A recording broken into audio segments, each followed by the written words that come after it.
Fala pessoal, eu sou Samuel Rochino, sommelier da Eisenbahn, e hoje eu vou dar algumas dicas para vocês sobre a harmonização de cervejas e alguns petiscos de boteco, ou barmonização.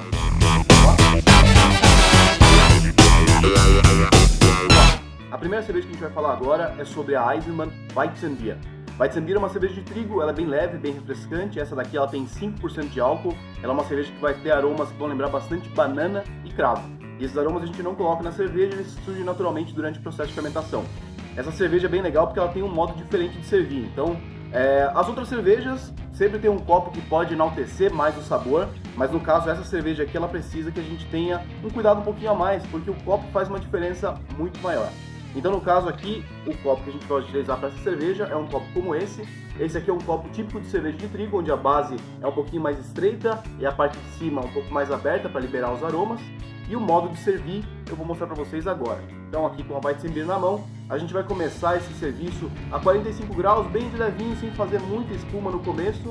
O ideal aqui é que a gente não tenha tanta formação de espuma para depois a gente poder completar. E assim que a gente tiver quase toda a cerveja servida, sobrando mais ou menos uns 2, 3 dedos dentro da garrafa, a gente agita circularmente o fundo da garrafa para poder misturar de volta o fermento que fica aqui no fundo. Essa cerveja ela não é filtrada, então o pozinho branco que vocês veem no fundo dessa garrafa é o fermento, a levedura que fica aqui e que depois tem que ser colocado de volta na cerveja para a gente poder ter mais aromas e mais sabores. Então, como eu estou mostrando para vocês aqui, esse que é o serviço correto de uma cerveja de trigo.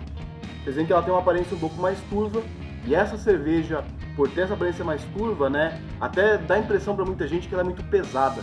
Mas no caso aqui é mais a aparência mesmo. Ela tem um corpo um pouquinho maior do que uma Pilsen, mas é uma cerveja bem leve e bem refrescante. Por isso a gente vai deixar ela para harmonizar com o primeiro petisco de vocês, que são queijos mais leves e petisquinhos levemente salgados. Aqui no caso queijo mussarela ou um amendoinzinho, por exemplo, um mix de nuts pode ser muito bom, porque essa cerveja ela vai usar esses dois elementos como um plano de fundo. A gente vai ter aqui elementos que são levemente frutados nessa cerveja, mas ainda assim um pouquinho de pão, cereais, né, que vem dos maltes, né, do trigo, principalmente aqui nessa cerveja. E para vocês, a gente vai ter aí, né, uma junção entre esse sabor mais leve e delicado dos queijos mais suaves, como por exemplo mussarela, e uma cerveja também um pouquinho mais frutada, um pouquinho mais suave. Ótimo para começar, e aí a gente vai para a próxima depois.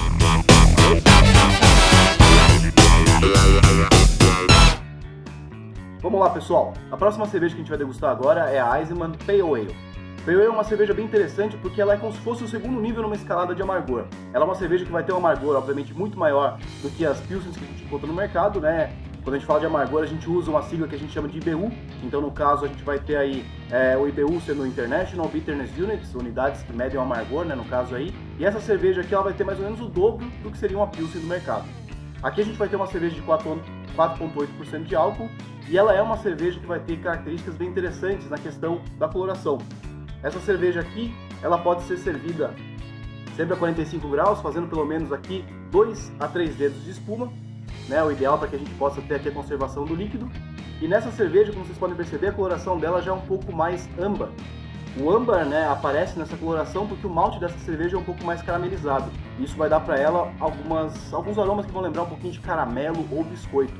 Além disso, essa é uma cerveja que tem um aroma vindo da fermentação, um pouco mais frutado, um pouco mais fenólico, né? Isso pode lembrar um pouquinho de cravo também no aroma.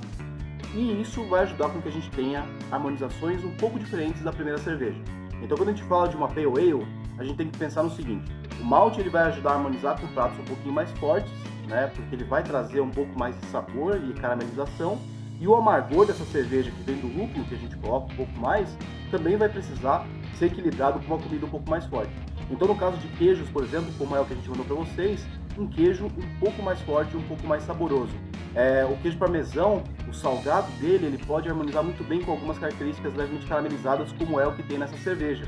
Além disso, o amargor mais forte ajuda a limpar o paladar e te prepara para a próxima mordida junto de um queijo mais forte. Outras harmonizações, se vocês quiserem aí brincar, né, carnes vermelhas podem começar a ser harmonizadas com uma Pale Ale, carnes de porco, cordeiro, ou até mesmo, se a gente parar para pensar, né, a culinária alemã como um todo, salsichões aí ficam excepcionais com esse tipo de cerveja. Valeu pessoal! Vamos lá, pessoal. E agora a gente vai falar um pouquinho sobre a Eisenbahn IPA. Essa IPA não é uma IPA tradicional, ela é uma IPA que a gente chama de American IPA, né? O estilo dela é um pouco diferente porque ela usa lúpulos americanos. Esses lúpulos americanos têm uma característica de sabor e aroma um pouco mais puxada para o cítrico. Então essa cerveja vai ganhar com essas características por causa do lúpulo que a gente utiliza. Fora isso, uma IPA, ela geralmente é como se fosse uma Pale Ale, só que uma versão um pouco mais forte, mais alcoólica. Ela vai ter mais lúpulo na composição, então ela tem um amargor mais presente, ela tem mais corpo e geralmente ela tem mais álcool também. Então a gente deixa ela para o final de uma harmonização, a gente fala primeiro das cervejas mais leves e depois vai subindo para as cervejas um pouco mais fortes.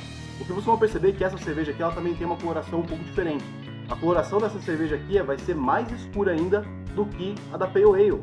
E aqui a gente vai ter uma cerveja que vai ter basicamente, né, uma coloração já puxada para um cobre mais avermelhado.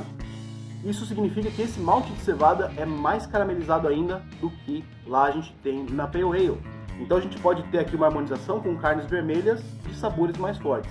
A ideia é que a caramelização que acontece no malte e nas carnes, ela é similar. Então quando a gente fala de caramelização na carne, é o que a gente chama de reação de Maillard. Eu sei que muita gente nunca viu isso, mas talvez alguém já tenha visto nos programas de culinária. A gente tem aqui uma reação que vai caramelizando proteínas e açúcares, né? Na reação que vai deixar a carne marronzinha por fora. E nos maltes, quando a gente aquece eles e vai torrefando, eles também caramelizam. Esses sabores se unem muito bem. Então, geralmente, uma cerveja como essa é ideal para carnes vermelhas. Além disso, por ter um alto teor de amargor, ela também precisa de carnes ou pratos mais fortes. Por exemplo, queijos como um queijo gorgonzola já seria uma ótima escolha para essa cerveja por equilibrar essa força. Ela também tem muito álcool e isso ajuda a equilibrar com carnes e pratos mais gordurosos. A harmonização para vocês aí vai ser de rosbife. Então aqui a gente vai ter o verdadeiro sabor da carne, né? Essa caramelização que eu falei para vocês vai aparecer bastante, aliada ao cítrico que vem do aroma e do sabor dessa cerveja, contemplando ali dentro da harmonização e se juntando com o que a gente sente nos aromas do prato. Então espero que vocês gostem, essa é uma ótima harmonização para a gente terminar, e aí lembrem sempre de apreciar com moderação. Valeu pessoal, bom final de semana!